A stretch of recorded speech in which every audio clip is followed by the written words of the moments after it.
이제 본격적으로 시작을 해보겠습니다. 방금처럼 그냥 극단적인 예시를 들었습니다. 이해를 돕기 위해서. 내가 사업장이 두 개 있는데 면세 사업장에만 쓸 건데 과세 사업장에서 산 것처럼 빼돌렸어. 그러니까 매입세액 불공제를 피한 거 맞죠? 그러니까 공식적으로는. 그러니까 이걸 넘길 때 너 간주공급이잖아 이렇게 해서 결국엔 회수한다. 네, 뭐 이게 700원일 수도 있고 지금 뭐 그게 중요한 게 아니라 결국은 어떻게든 빼돌린다 이렇게 그게 중요합니다. 그리고 이게 중요 포인트는 아니고 승용차가 중요하거든요. 이제 나오면 이게 나올 확률이 좀 높아서 이걸 한번 봅시다. 그러면 자동차를 어떻게 피할까 한번 생각해 볼게요. 근데 이것도 제대로 알지 못하면 계속 헷갈리거든요. 한번 예를 들어봅시다. 광주에 저기 기아자동차 있잖아요. 기아자동차에서 기아자동차 내에서 그 화물차가 한 대 필요할 수 있죠. 막 이거저거 싣고 나르고. 그러면 기아에서는 트럭, 그 1톤 트럭이 봉고가 있어요. 봉고. 그 현대는 포터고 그럴 거예요. 그러면 지가 만든 거를 지가 쓸 수 있죠. 그러니까 굳이 기아자동차가 트럭이 필요한데 현대 가서 사올 필요는 없지 않습니까? 자기가 만든 거 갖다 쓰면 되죠. 그러면 화물차를 내가 갖다 쓴 거예요. 자가 공급이죠? 일단 명목상으로는. 근데 이거 가지고 핸디캡을 매길까 생각해 보자는 거지. 한번 생각해 보세요. 만약에 기아자동차가 화물차가 필요해서 현대자동차에서 굳이 가서 사온 거야. 굳이 2천만 원 주고 2,200만 원을 사왔다 합시다. 그럼 200만 원 냈죠? 세액공제를 받을까요? 못 받을까요? 받죠? 이유는 화물차니까. 불공제 사유가 아니죠. 그러니까 승합차, 화물차, 경차는 봐주잖아요. 네가 필요해서 샀겠지. 그러면 기아자동차가 현대자동차에서 그 포터를 사와도 어차피 세액공제를 받아. 그러니까 200만 원은 냈지만 어차피 돌려받아. 그러면 그 사실을 국세청도 잘 알고 있죠. 근데 그거 가지고 네가 만든 봉고를, 봉고차 아닙니다. 봉고 그 트럭이에요. 1톤 트럭. 그 뒤에 꼬리 긴 거. 그걸 갖다 썼네. 야 그거 시가 2,000이지. 200 내놔. 이럴 것 같아요? 그럼 형평성이 안 맞지. 맞잖아요. 내가 현대에서 사다 써도 200을 냈다가 돌려받는데 내가 내 걸 갖다 쓴다 해서 너 간주 공급해서 200 갖고 와. 그러면 뭔가 계산이 안 맞잖아요. 그렇죠? 그럼 여러분은 그럼 내가 만든 차를 안 쓰고 어떻게 해야 돼요? 밖에서 사봐야 되지. 근데 어차피 피할 수 있죠. 그렇게. 뭔가 이상하지 않아요? 그렇게 만들면? 그러니까 결론은 기아자동차에서 자기가 만든 봉고 그 1톤 트럭을 갖다 쓰면 신경 안 씁니다. 왜? 불공제 사유가 아니니까. 이걸 이해하시는 게 중요한 거예요. 왜냐면 이거를 그 시험에 맞게 외우기만 하다 보니까 이런 질문하면 턱 막히더라고요. 근데 이게 실무에서 훨씬 중요한 겁니다. 이해되세요? 이해돼요? 그러니까 카니발, 기아 카니발 있죠? 카니발 9인승짜리를 내가 필요해서 쓸 거야. 직원들 출퇴근 시키려고. 물론 그 전세버스 하겠지만 그냥 그 이해를 돕기 위해서.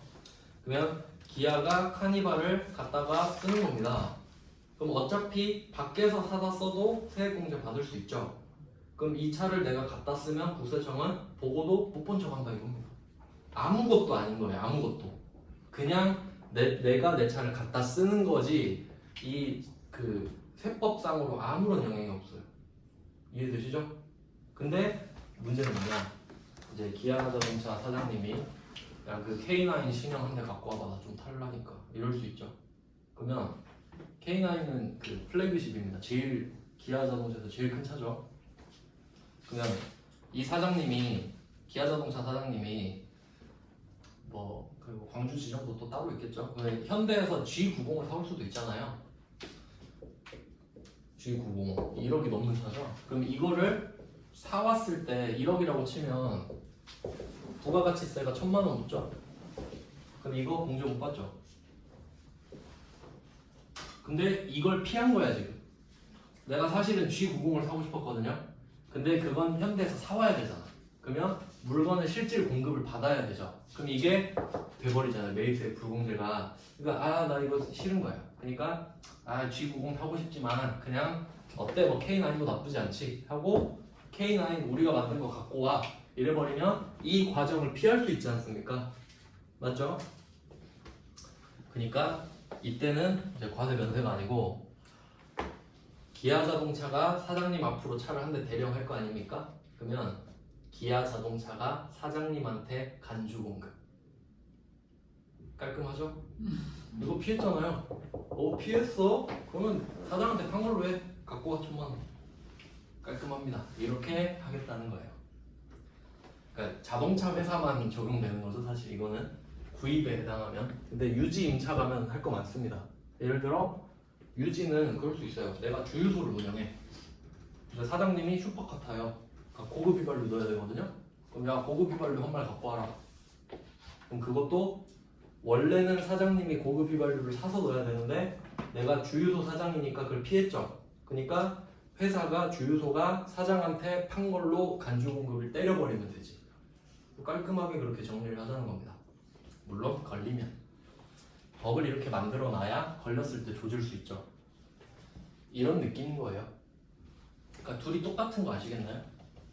그래서 이 두 개의 또 공통점, 매입세 불공제 사유에도 있었죠. 왜? 이걸 피하면 여기서 때려야 되니까. 그러니까 1차에서 걸리면 여기서 끝이고요. 네가 이 1차를 피해?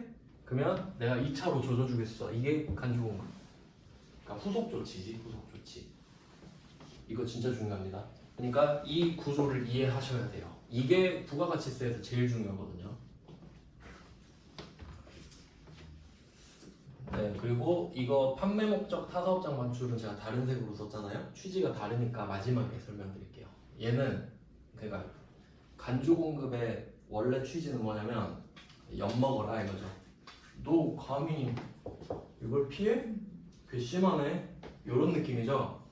네, 판매 목적 타사업장 반출은 전혀 그렇지 않아요. 전혀. 그러니까 나쁜 의도가 전혀 없습니다. 그래서 일단은 얘는 패스. 자, 이제 개인적 공급으로 갈게요. 그러면 왜 이 세 개가 자가 공급에 있느냐? 지금 내가 나를 위해 쓴 거 맞죠? 과세 사업장에서 면세 사업장으로 돌린 것도 결국 나 좋으려고 하는 거고, 차 타는 것도 내가 좋으려고 하는 거 아닙니까 지금? 근데 명분은 그러겠죠. 업무용이라고. 그러니까 자가 공급 맞지. 그 다음에 이제 개인적 공급은 자가 공급을 하면 개인적 공급은 사실 끝납니다. 이건 사적으로. 그러니까 그냥 이거 방금 한 거로 바로 비교하면은 K9을 기아자동차 사장님한테 주면 명분이라도 있지. 사장님이 업무용으로 타려고 하시는구나. 그럼 자가가 맞죠? 근데 사모님도 줘버린 거야. 뭐 명분이 있습니까? 없죠. 그럼 개인적 공급. 근데 어차피 똑같아요. 똑같죠? 둘이 뭐가 다르겠습니까? 그냥 1,000만 원 내놔 이건 똑같은데. 그래서 명분이 있냐 없냐. 없으면 당연히 안 되고 있어도 안 되고 불공제 사유인 것만 되는 겁니다 지금. 네, 그 다음에 사업상 증명. 밑에를 지워서 하나 없구나. 이것도 똑같아요. 이제 회계 쪽으로 한번 생각해 보시면 이제 우리는 접대라는 말이 좀 익숙한데 바뀌었죠. 이제 좀 있어 보이는 말로 기업 업무 추진비라는 말을 쓰도록 하자. 그래야 있어 보이니까요. 기업 업무 추진비. 그러면 그 회계에서는 기업 업무 추진비라고 하죠. 그거예요. 거래처 준 거예요. 그냥. 거래처 사장님 K9 한 대 준 겁니다. 쿨하게 썼어요. 그러면 사업상 증명. 근데 본질이 다른가요? 국세청이 원하는 건 1,000만 원이죠. 1,000만 원 달라고. 그러니까 이 세 개는 크게 다르지 않습니다. 사실 고놈이 고놈이에요. 그러니까 사장이냐 사모냐 뭐 거래처냐 이 정도 차이지. 그 다음에 이제 폐업시 잔존재화인데 요거는 이제 조금 불쌍하다고 생각하실 수도 있는데 사업을 하다 보면 망할 수도 있잖아요. 망하면 재고 갖고 있는 회사들은 그러니까 예를 들어 이 학원이 망하면 이 학원은 재고가 없습니다. 그렇죠? 그냥 창고 이런 거 없잖아요. 그냥 직원만 다 자르면 되지. 근데 제조업은 어떻게 해요? 현대자동차 망하면 어떻게 해요? 여기 줄 세워놓은 차들 몇만 대 다 재고죠? 그러면 국세청이 와가지고 위로를 해줘. 어떻게 망했네? 그러면 그 이 차들 네가 너한테 판 걸로 받아. 부가세는 내고 망해 하고 가는 거예요. 불쌍하죠? 근데 이게 인간미가 없는지 한번 생각해 볼까요? 이 차 만들 때 재료 산 거 있죠? 세액공제 다 받았어요. 그럼 빼먹을 건 빼먹어야죠. 그러니까 국세청은 뭐냐면 딱 이렇게 생각하시면 돼요. 저는 공부할 때 이렇게 생각했었거든요. 그러니까 지금 그냥 K9 뭐 얼마인지 몰라요. 한 1억이라 그냥 할게요. 별로 현기차 별로 관심 없어가지고 그냥 뭐 1억짜리 차가 있다고 하잖아요. 그러면 국세청이 보기엔 이거야. 이 K9이 공장 라인에서 딱 튀어나오는 순간 있죠. 그러면 아싸 1,000만 원 벌었다. 그렇지? 언젠가 저 1,000만 원은 나에게 온다 이거예요. 그럼 한번 생각해 볼까요? 첫 번째, 일반적인 판매 1,000만 원 받죠? 두 번째, 사장님한테 갔어요. 간주 공급이죠? 자가 공급. 사모님한테 갔어요. 개인적 공급이죠? 1,000만 원 들어오죠? 거래처로 갔어요. 사업상 중요하죠? 1,000만 원 들어오죠? 그럼 망했어요. 폐 없이 잔존하죠? 결론? 1,000만 원은 나의 거. 왜? 세액공제 해줬잖아. 그럼 안 불쌍하죠 이제? 근데 웬만하면 안 망하는 게 좋겠죠? 이런 거예요. 그러니까 그러니까 메커니즘을 아셔야 돼요. 그러니까 막 세법을 감정적으로 접근하는 게 아니라 보면 그렇군 하고 그냥 이해하고 넘어가면 되겠죠. 그러니까 저는 이렇게 공부를 못했어가지고 진짜 전 누더기처럼 했어요. 하나 배우고 나중에 그래서 그렇구나 뭐 이런 느낌이야. 근데 여러분은 처음부터 이렇게 하시면 좀 나을 거예요. 그래도 자 그럼 이제 판매 목적 타사업장 반출로 갈 겁니다. 사실 별로 안 어렵죠. 별거 없어요.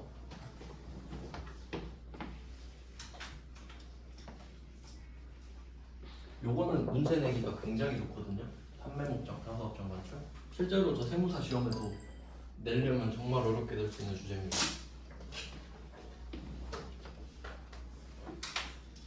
그럼 이거 붕괴도 한번 생각을 해보면 좋겠죠? 너무 세법 위주로 가는 것 같아서 여러분 붕괴 찍으셔야 되잖아요. 이거 문제 나오면. 그러면 어떻게 문제가 나온 적이 있냐면 주유소로 나온 적이 있는 것 같아요. 주유소로 한번 제가 가상의 문제를 만들어 볼게요. 사업상 증여가 나왔나? 이걸로 하면 되겠다. 사업상 증여가 그냥 쉬울 것 같아요. 예를 들어 여러분이 롤렉스를 만드는 회사다. 롤렉스 시계를 만들어서 판다고 합시다. 그럼 이거를 팔면 파는 거고 사업상 증여는 사업상 증여인 거죠. 그러면 롤렉스를 떼다 판다고 할게요. 만드는 회사 말고 롤렉스 유통회사라고 합시다. 그게 더 편하거든요. 그러면 우리가 A고 이거 롤렉스를 2,000에 사와가지고 한 3,000에 판다고 합시다. 2,000에 사서 3,000에 팔기. 그러면 2,000에 샀을 때 부가가치세를 200을 냈겠죠. 네, 그러면 이거를 국세청이 기대하는 걸 생각해 보세요.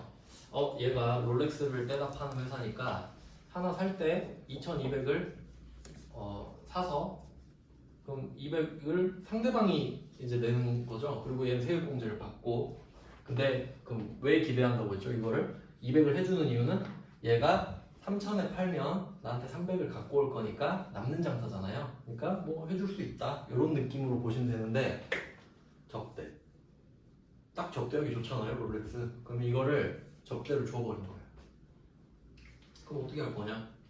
배웠죠 이제? 여기서 사업상 증여에 해당이 되는 겁니다. 근데 여러분한테는 이런 상황으로 제시가 되는 거예요. 이제 붕괴를 찍어보세요 이거거든요. 그러면 어디다가 부가가치세를 붙일 거냐예요. 근데 이게 가장 큰 힌트가 간주 공급이죠. 공급으로 간주하겠다. 그러면 얼마에다가 부가세를 붙이겠다? 2,000? 3,000? 3,000. 공급가가 3,000이잖아요. 나 원래 이거 팔면 3,000이죠. 근데 안 팔고 적대했잖아요. 그래도 간주해버리죠. 그럼 이거 너 판 거랑 똑같아. 해서 300 갖고 와 이겁니다. 그럼 부가가치 세법으로 300 손해본 거 아시겠죠? 왜냐면 우리는 지금 300을, 그러니까 원래는 이걸 팔면 소비자한테 3,300 받죠. 그걸 300을 내는 거죠. 그러니까 원래 우리 손해 안 보죠. 근데 접대를 해서 걸린 거야. 그럼 내가 접대하면서 아 죄송한데 그 혹시 부가가치세 300은 좀 주셔야 되는데 이럴 것 같아요. 접대하면서 세금 계산서도 좀 드릴게요. 말이 안 되잖아요. 접대는 그냥 주는 거죠. 근데 걸렸어. 그럼 300 내야 되죠. 그럼 내가 300 손해 본 거죠. 이해되세요? 그런 식으로 손해를 보게 되는 겁니다. 그러면 세법상으로 300 손해봤다 아시겠죠? 300을 안 걷었는데 내야 되니까. 자 이제 회계상으로 가볼까요? 회계상으로. 자 우리가 이거 접대를 할 때 부가가치세를 생각 안 했을 때 얼마를 각오하고 있었는지 생각해볼게요. 얼마 정도는 그래 쏘겠다. 잘 보세요. 내가 이 롤렉스를 2200에 떼왔죠? 200은 세액공제를 받았죠? 그러면 우리 생각에 이 시계를 얼마에 사온 겁니까? 2000에 사온 거죠? 2200 냈지만 어차피 200은 돌려받잖아요. 그럼 내가 얼마짜리 시계 준다고 생각해요? 2000. 이건 회계. 세법은 300. 이해되세요? 왜? 국세청은 내가 이 시계를 뭐 2,000에 사오든 그게 알바입니까? 너 그거 팔면 얼마야? 이렇게 물어보지. 간주공급이잖아요. 저 이거 팔면 300, 3,000인데요. 그럼 300 갖고 와. 그럼 우리는 300을 손해보게 됐죠. 300 손해봤어요. 그리고 얼마는 손해볼 거 알고 있었죠? 2,000. 2,200 아니에요. 2,000이죠? 그럼 우리는 회계상으로 얼마 날라가요? 2,300. 2,300. 이거 잘 나와요. 회계 1급에선 이거를 못 내요. 간주공급을 안 배웠으니까.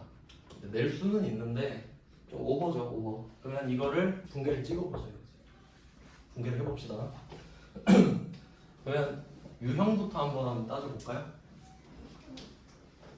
유형이 어떻게 되려나? 부가가치세를 내는 겁니다. 내죠? 그럼 일반 정표 이런 건 아닌 거예요. 내는 거야. 근데 우리가 접대를 하면서 증빙 줬어요? 세금 계산서 뭐 줬어? 그럼 아무것도 안 줬죠. 아무것도 안 줬는데 부가가치세 내야 돼. 건별이 나오는 겁니다. 생각 잘 안 나죠. 근데 한번 들어놓으면 아 얘는 건별이구나 이제 생각하시면 돼요.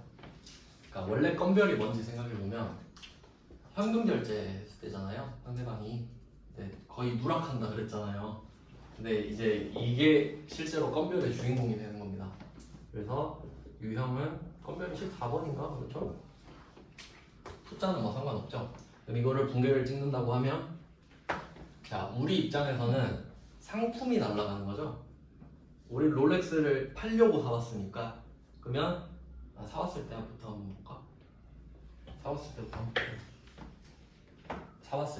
사왔을 때는 51번 과세라고 하겠습니다. 상품 뭐 2,000 부가세 대급금 200 현금 주고 샀다고 하고 뭐 이렇게 샀을 때는 근데 이런 건 문제 안 내겠죠. 너무 쉬우니까. 근데 우린 어차피 이 200을 돌려받으니까 내 생각에 2,000짜리를 접대할 생각이라고 지금. 자 이걸 주는 겁니다. 건별로. 그럼 회계상으로는 2,000이 날라가. 이게 그대로. 맞죠? 차이. 우리가 이거를 팔잖아요. 그럼 상품 매출 3,000 찍지. 근데 갖고 있던 걸 그냥 주는 거면 원가로 상품이 사라지는 겁니다. 이거 되게 중요한 건데. 그럼 이거 적용을 넣어야 돼요. 적용 타개정 대체. 맞아요. 이걸 팔고 넣어야 돼요. 이거 되게 중요한 말씀을 해주셨는데 원래 그 분계 찍을 때 적용가 엄청 많아요. 왜냐면 외상 매출만 해도 여러 가지 형태가 있거든요. 근데 우리 시험에서는 적용을 딱 이때만 쓰죠. 그 타개정 대체. 그 이유까지 설명드릴게요. 그럼 일단 상품을 2,000을 적어. 그리고 이거 여기서 많이 틀릴 겁니다. 적용팔 안 찍어서 틀리는 거. 적용팔을 꼭 찍어줘야 돼요. 타 계정으로 대체. 예, 정확히는 뭐 타 계정으로 대체 이렇게 되는데 이 이름을 몰라도 되는데 저격팔은 외우셔야 되죠? 저격팔 찍으면 이게 나오니까 뜻도 알려드릴게요. 자 그러면 그러니까 이게 타 계정이잖아요. 타 계정. 뭐에서 타냐면 매출 말고 다른 계정이라는 거예요. 왜? 팔려고 사왔죠 지금. 팔려고 사왔는데 안 팔았죠. 접대비로 지금 가게 생겼죠. 그러니까 타 계정이 돼버렸잖아. 안 팔았는데 없어졌어요 이 뜻입니다. 그러니까 얘는 매출 원가로 안 가요. 그럼 이렇게 하고 또 여기서 포인트 부가가치세 예수금이 붙죠. 부예 300.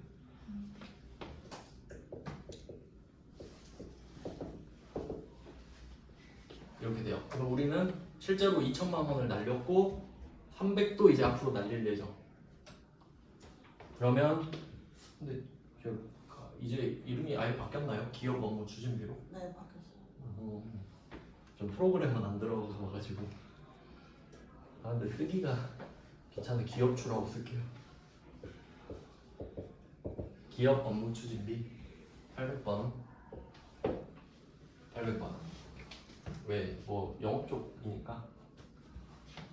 별말 없으면 800번 쓰시면 돼요. 500번이 아니니까. 그러니까 500번 접대비도 나온 적은 있어요. 그러니까 이제 기업 업무 추진비를 해야 되죠.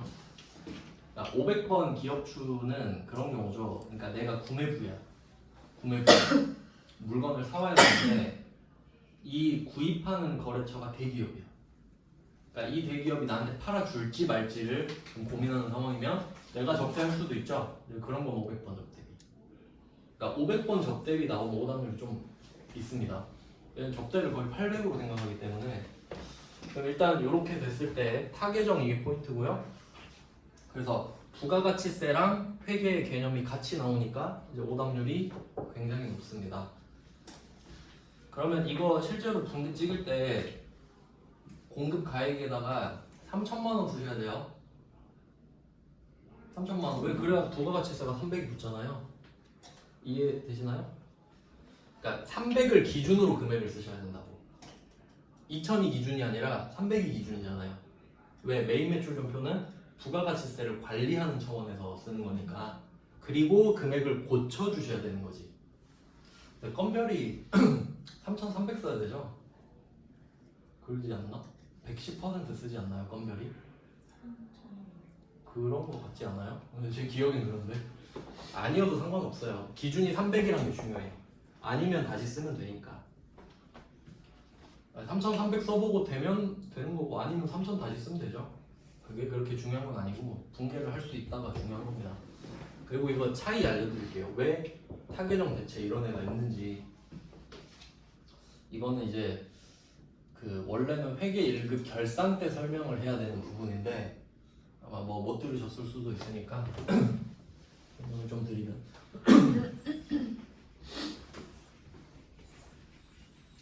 그러니까 원래 이제 물건을 사올 때 금액을 좀 간단하게 써볼게요. 상품을 그러니까 우리가 회계 단위를 보통 1년으로 끊잖아요. 그럼 1월 1일 별일 없으면 1월 1일부터 시작을 하는데 지금 세법 말고 회계 세법 말고 회계 세법은 부가가치세가 1년에 고정돼 있다 했죠. 근데 회계는 내가 기간을 조정할 수 있습니다.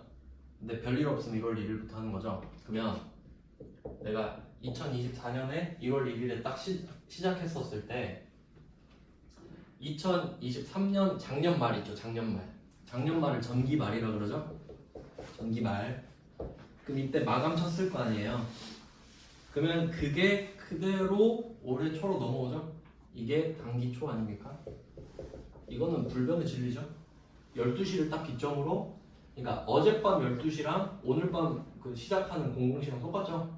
딱 그 개념이잖아요. 그러면 전기 말에 남아있던 상품을 이어받는 개념이죠. 그래서 전기 2월 재고라고도 하고 기초 재고라고도 하죠. 그러면 그 기초 상품이 뭐 한 10개 있다고 해볼까요? 정확히 말하면 재고 자산은 수량 곱하기 단가로 계산해야 됩니다. 그러니까 예를 들어서 100만 원짜리 10개 하면 1000만 원이라고 적어야 되는데 지금은 편의상 수량만 적을게요. 그럼 10개를 갖고 시작하는 거죠.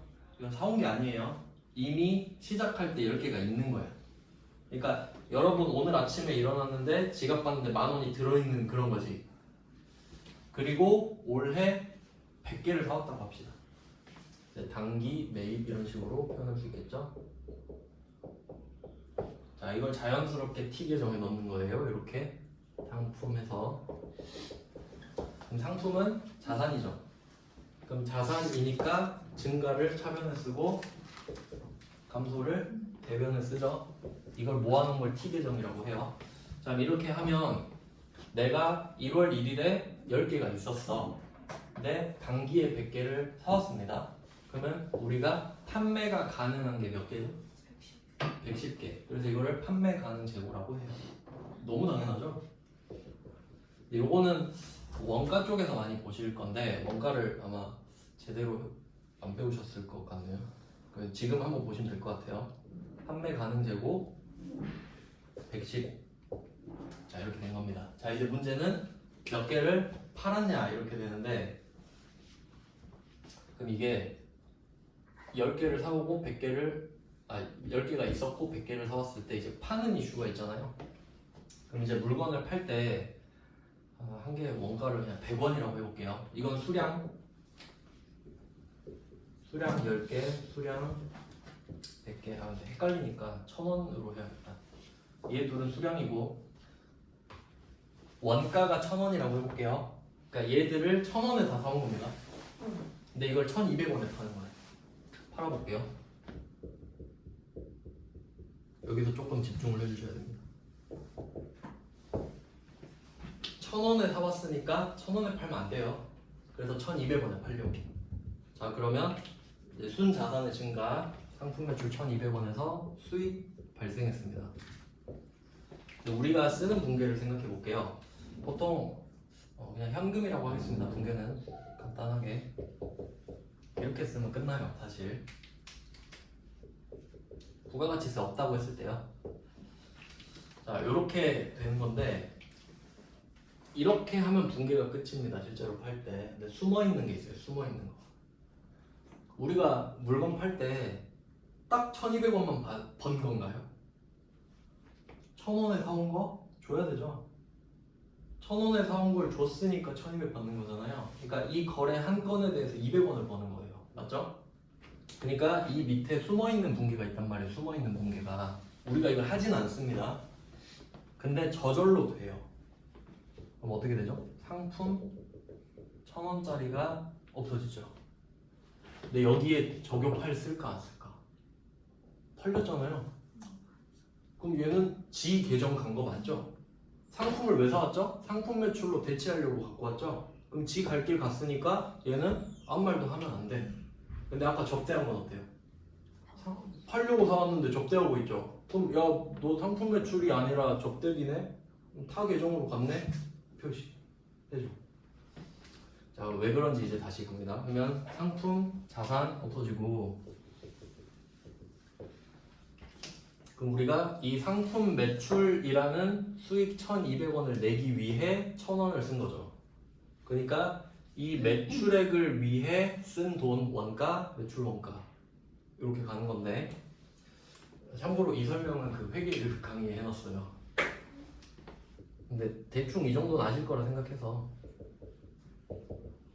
자, 그러면 얘 순자산의 감소니까 비용 처리가 되겠죠. 이게 원래 한 세트거든요. 원래. 근데 실제로는 이 일이 벌어지고 있지만 이 네모칸 친 분계는 안 합니다. 이유가 뭐냐면 우리가 1년 동안 지금 제가 수량을 적게 적었는데 막 몇십만 개, 몇백만 개 팔 수 있죠, 물건을. 그러면 할 때마다 분계 이렇게 치고 있으면 너무 힘들어요. 그렇죠? 그러니까 팔 때는 위에 것만 적기로 한 거야. 위에 것만. 여기까지 정리 잘 돼야 됩니다. 다시 정리할게요. 지금 기초에 10개가 있었습니다. 그리고 100개를 사왔어요. 그래서 총 110개가 있는 상황이 됐고, 얘네들은 한 개에 1,000원에 사왔습니다. 여기까지 정리됐죠? 그리고 한 개를 팔 때마다 이런 분계를 하는 거야. 근데 원래는 이 4개가 세트여야 하지만 박스는 생략하고 위에 것만 한다. 이제 그 이유를 설명한다고 했습니다. 이유 너무 많이 파니까 그러면 이렇게 몇 번 거래를 하잖아요. 그러면 이 중에 50개를 팔았다 합시다. 50개를 팔았다 합시다. 이렇게 50번 한 거야.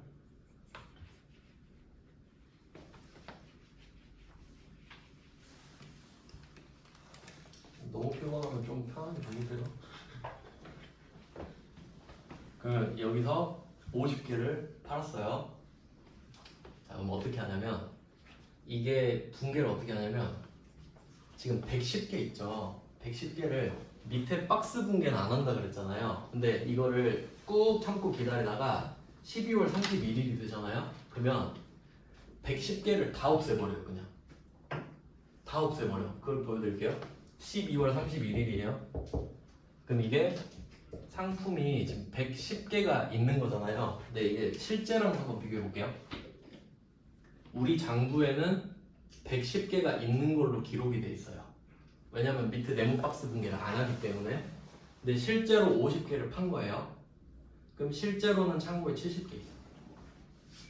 여기까지 정리되셔야 돼요. 그러니까 50개를 판 건 팩트예요. 그럼 창고에 70개가 있어야겠죠. 아, 이렇게 숫자를 60개.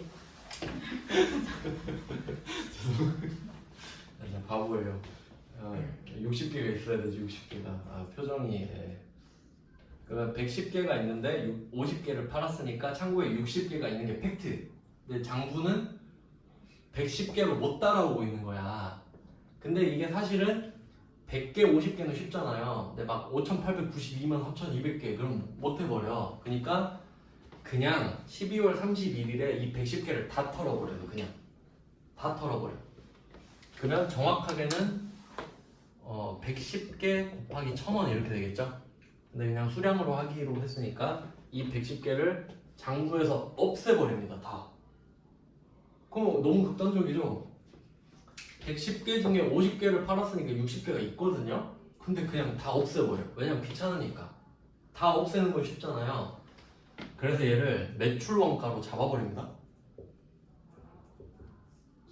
그럼 110 곱하기 1000 똑같은 금액 되겠죠? 근데 창고에 남아있는 게 지금 몇 개죠? 60개죠? 그럼 60개를 취소해. 취소. 110개가 없어진 게 아니잖아요. 사실 50개가 없어진 거잖아요. 근데 110개를 일단 없애. 왜? 일단 쉬우니까. 그리고 창고 가서 세보니까 60개가 지금 있죠? 그럼 60개를 살려 다시. 그 짓거리를 해요.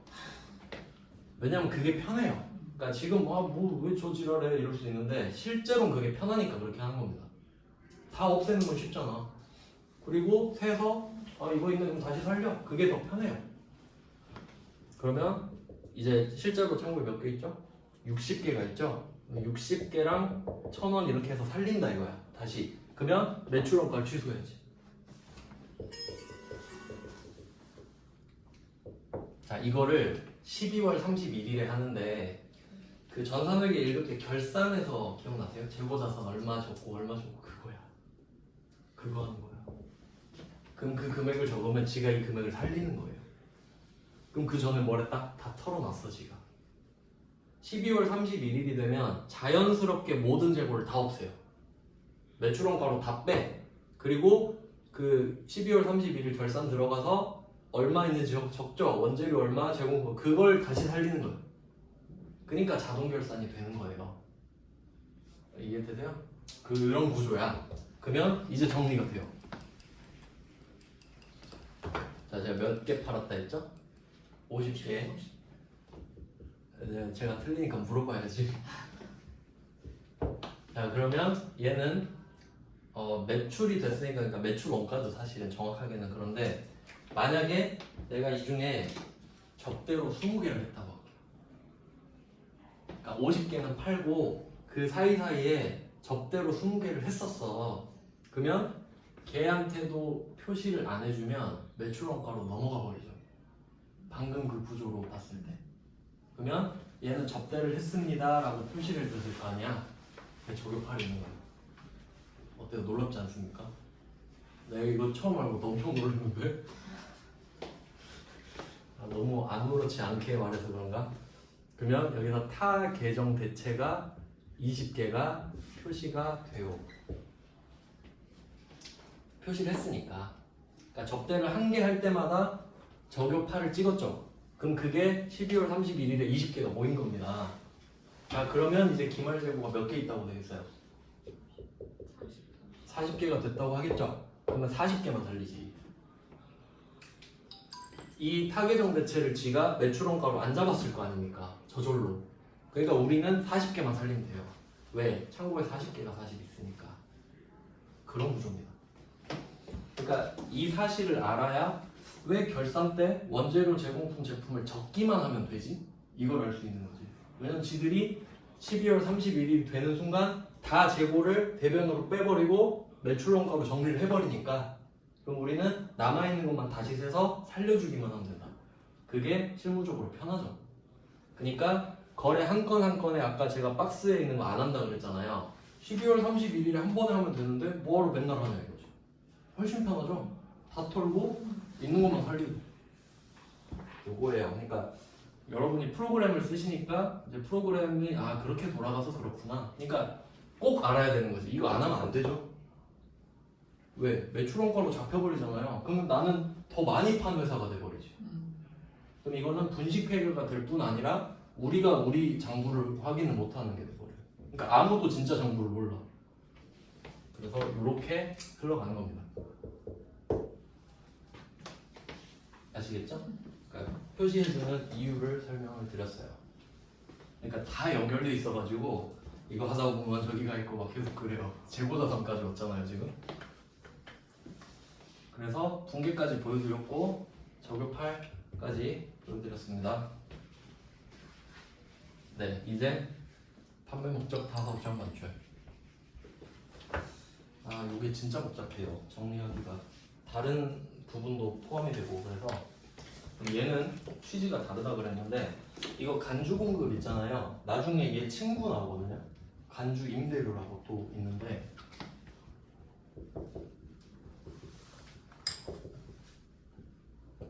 간주 시리즈예요. 둘 다 간주시잖아요. 그러면 유추해 볼까요? 유추? 간주 임대료는 무엇일까? 임대는 빌려주는 거죠. 내가 뭐 건물을 빌려주는 거예요. 근데 빌려 주지 않았어. 난 임대료를 받지 않았어. 근데 국세청이 오더니 이거 임대료로 보면 되겠다. 그 말은 뭐예요? 임대료는 용역의 공급으로 볼 테니까 부가세 갖고 오란 소리죠. 그러니까 결론은 간주 붙으면 안 했지만 부가세를 내야 된다. 뭐 대충 대략적인 제가 이야기를 해드리면 왜 임대료를 굳이 만드냐. 이제 그 임대차 계약을 보면요. 임대차 계약, 임대차 보호법 이런 건 좀 알고 계시면 좋은데 임대차를 하는 건 빌려주고 빌리는 거죠. 임대를 하면 이제 임차를 하고 그럼 이제 쌍방이 있는데 이 임대차 형태가 어떻게 있는지 아시죠? 전세 형태가 있고 월세가 있고 그리고 그 사이에 반전세 뭐 이런 게 있겠지. 이거 일상용어로 들어보셨죠? 근데 참고로 좀 말씀을 드리면 전세권이라는 단어 들으실 일이 없을 거예요 아마. 그러니까 그 막 말 중에 옛날 말인데 너 뭐 여기 전세 냈어? 뭐 이런 말 있잖아요. 그 전세가 이 전세가 아니라 이 전세거든요. 제 생각엔 그래요. 왜냐면 이 전세권은 민법상 권리예요. 전세권 갖고 있으면 깡패거든요. 네, 그러니까 이거는 다른 거야. 이거는 참고로 채권이고요. 채권이고 이거는 물권이에요. 그래서 혹시 언급이 나와도 우리랑 별 상관 없습니다. 전세권은. 그러니까 그 정도만 아시면 될 것 같아.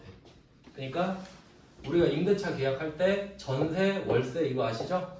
근데 이 전세랑 전세권이랑 상관이 있다? 전혀 없다. 둘이 아예 개남. 완전 남입니다. 뭐 그런 거예요. 그러니까 이건 그냥 관련이 없다 이렇게 보시고. 자, 그러면 전세는 뭔지 아시나요? 그냥 보증금 이빠이 빡 주고 월세 안 내는 거죠? 왜냐면 그 사람은 이제 그걸로 갭 투자하고 막 그러잖아요. 이자를 먹든가 거의 갭 투자죠. 월세는 보증금을 팍 줄여놓고 그냥 따박따박 그냥 월세나 줘라 캐시플로우 만들려고. 그래서 결론은 돈을 갖고 와라 이건데, 자 그럼 한번 두 개를 생각해 볼게요. 반전세는 그냥 논외로 하고 이건 그냥 액수 조절하는 거죠. 그러면 월세는요 용역이 맞죠? 내가 내 건물을 내가 뭐 오피스텔 갖고 있다고 할게요. 그럼 오피스텔을 세를 주는 거예요. 그러면 내가 이 오피스텔을 판 게 아니라 사용하게 해주죠. 그럼 이건 용역의 공급이죠? 그럼 과세인 거야. 너 용역 공급했네. 그럼 월세는 그냥 10% 때리면 되죠. 뭐 월세가 50이다. 그럼 55만 원 주세요. 그리고 참고로 이거 면세 쪽에서도 나오는데, 그러니까 오피스텔 아시죠?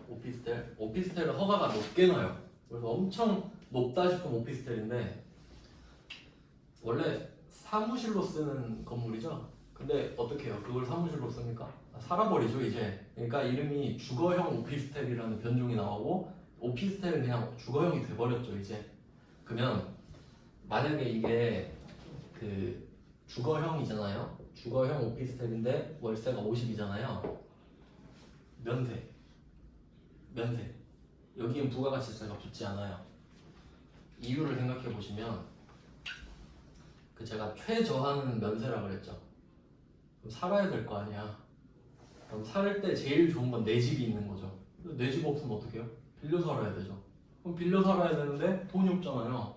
그러니까 아예 그거 면세해줘라. 사는 건데. 근데 이게 사무실이야. 자 그럼 사무실 갈게요. 사무실 아무나 빌리나요? 아니, 돈 없으면 사무실 안 빌리면 되죠. 사무실은 부가세가 붙는 거예요. 아시겠죠? 어렵지 않죠?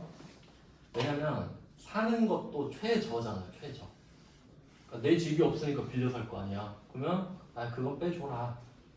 얼마나 힘들겠냐 이런 느낌이지.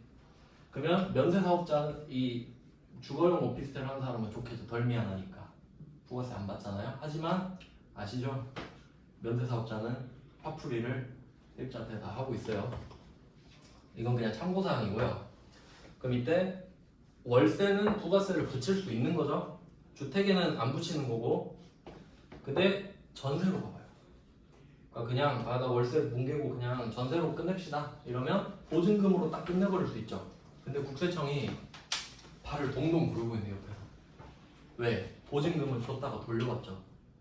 그러니까 이거를 세금을 뗄 명분이 없는 거야. 약간 이게 금융이랑 비슷해버리죠. 그러니까 내가 보증금 5천이라 그러면 5천을 딱 맡기죠. 내가 세입자면.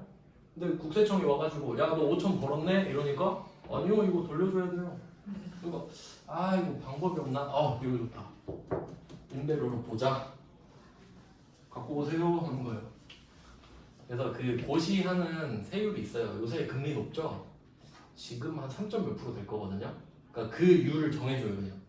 그리고 때려 며칠 되는 거 해가지고 일수 계산합니다. 근데 우리는 프로그램이 그 계산을 다 해줘요. 그러니까 그냥 이런 게 있다는 것만 아시면 돼요. 그러면 얘 둘이 성격 비슷한 거 아시겠죠? 우기는 거잖아요 국세청이. 근데 우리가 지금 이걸 당한다고 생각해 봅시다. 기분 안 좋죠? 물론 내가 지금 내 차를 그러니까 사장님한테 빼돌려 준 게 잘한 건 아니지만 1,000만 원 갑자기 내라고 그러면 기분이 좋진 않잖아요. 근데 와가지고 국세청이 야 너 사장님한테 차 1억짜리 줬잖아. 그럼 세금 계산서도 줘야지. 이러면 진짜 짜증나죠 지금. 아니 이게 실제 거래도 아닌데 1,000만 원 뜯어가 놓고 세금 계산서까지 주래. 그건 아니지 않냐 해서 우리가 거기까지는 안 건들겠다 해서 세금 계산서 발급 의무 없습니다. 그냥 부가세만 내라. 왜냐면 거래가 아니잖아요 사실. 그러니까 이거 중요해요. 발급 의무가 없습니다. 없어요. 거기까지 건들면 어떤 일이 일어날지 모르니까 거기까지는 안 건드리겠다. 그러면 당연하잖아요. 간주임대료는 내가 나한테 세금 계산서를 줄 수가 없잖아요. 불가능하죠. 그리고 다른 일들도 굳이 할 필요 없죠. 면세전형도 그렇고 다 내가 나한테 또는 사장님한테 이런 경우니까 그리고 한 가지 더 기억하셔야 될 거. 세금 계산서 발급 의무가 없고 시가 기준입니다. 너무 당연한 건데.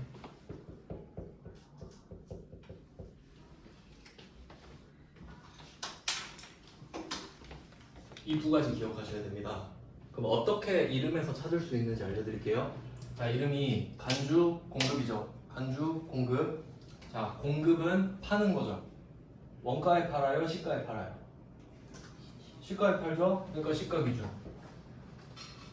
공급으로 보니까요. 판 걸로 보니까 원가라고 하면 안 돼요.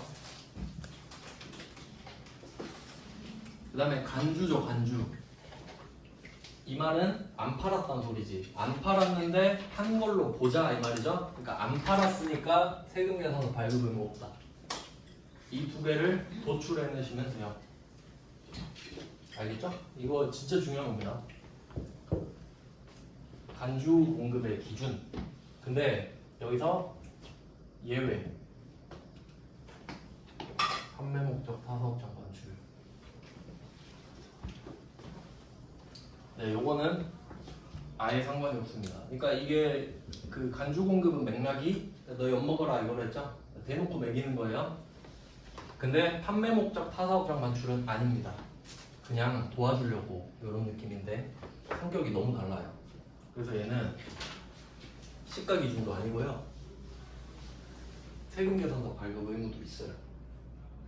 그러니까 얘는 따로 기억하셔야 돼요. 그래서 실제로 해법 조문 보잖아요. 간주 공급을 이야기할 때 이렇게 이야기해요. 판매 목적 타사업장 반출에 해당하는 간주 공급과 아닌 것. 이렇게 얘기해. 실제로도. 뭔지 한번 봅시다. 아 근데 이게 또 시간이 좀 애매하네. 네, 지금부터 50분까지 쉬고요. 이제 끊어지면 너무 애매해가지고 주제가 50분까지 쉬시고 50분부터 다시 시작할게요.